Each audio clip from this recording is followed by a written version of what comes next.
ด็กน้อยขาดสารอาหารยังเป็นปัญหาด้านโภชนาการต้นต่อในประเทศลาวโดยเฉพาะในเขตชนบทซึ่งจากสถิติทางการได้ระบุว่าอัตราการขาดสารอาหารของเด็กต่ำกว่า5ปีสูงถึง33ส่วนห้อยในขณะอัตราน้ำหนักต่ำกว่ามาตรฐานมีถึง11ส่วนห้อยแม้นมาจากการขาดเสบียงอาหารที่มีโภชนาการสูงดังนั้นโครงการเคลียร์จึงมีกิจกรรมในการส่งเสริมการเฮ็ดสวนครัวเพื่อสนองเข้าในการแต่งกินให้แม่และเด็กส่วนครัวโภชนาการแม่นประกอบด้วยพืช18ชนิดหมุนเวียนปลูกใน2ฤดูเช่นพืชฤดูแล้งประกอบมีผักกาดซอมผักกาดตีนหมีผักหมผักบงผักปังถั่วพูมถั่วพูและถั่วลันเต๋าพืชฤดูฝนประกอบด้วยถั่วเขียว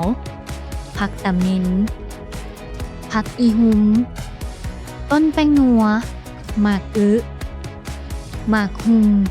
มันด่างน้าดำและหมากสุ่มพอดีผักทั้ง18ชนิดแม่นง่ายในการปลูกและมีคุณค่าทางโภชนาการสูงซึ่งสามารถนำมาปรุงแต่งเป็นอาหารได้อย่างหลากหลายประเด็นหลักๆก็อันที่หนึ่งนี่ก็เรื่องฤดูกาลตัวน้ำอันนี้มันเพราะว่าน้ำนี่อาศัยน้ำประปาแล้วก็อาศัยน้ำฝนแล้วก็มีความยุ่งยากตัวนี้ที่ว่าเราปลูกผักมาแล้วเนาะก็มีศัตรูพืชที่ว่าทางโครงการที่ว่าค้นคว้าช่วยได้แนวใดนะสบายดีน้องซื้อนางบัวแพงอยู่บ้านมงเสาเมืองและแขวงพงศลีหลังจากน้องไปสอนคนอื่นต่อแล้วน้องก็ยังได้เงินแห่งจูงใจจากโครงการนี้ประมาณ 350,000 โดยดีใจที่ได้เป็นครูสอนหลายคนที่ว่าที่ผ่านมาก็ฮู้อยู่แล้วแต่ว่าได้ฮู้ตื้มแล้วก็ได้บอกตื้มได้สอนตื้มแล้วก็บ่ได้ไปซื้อผักอยู่บ่อนอื่นมานำใช้มากินเพราะว่ากินผักที่ตัวเองเฮ็ดมาที่ผ่านมาแม่นพวกเฮาใส่ฝุ่นแม่นใส่ขี้เป็ดขี้ไก่นี่แม่น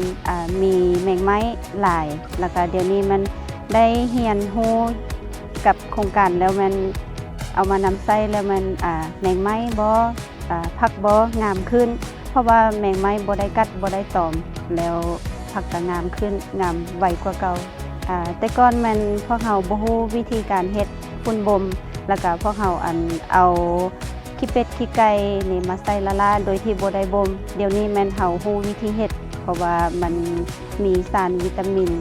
ที่พวกเฮาเฮ็ดน้ำมากแล้วก็เฮ็ดฝุ่นบ่มผลกระทบต่อลูกหลายเพราะว่าเด็กน้อยกินซีนกินปลาหลายอาหารจะย่อยยากแล้วตอนนี้แม่นกินผักหลายแล้วน้ำหนักไปตามเกณฑ์บ่ได้ลดตามเกณฑ์เลยดีใจลูกทั้ง2คนใหญ่ไวจากเม็ดพันธุ์น้อยๆสู่โต๊ะอาหารที่อุดมสมบูรณ์จากความบ่ฮู้สู่การเป็นครูสอน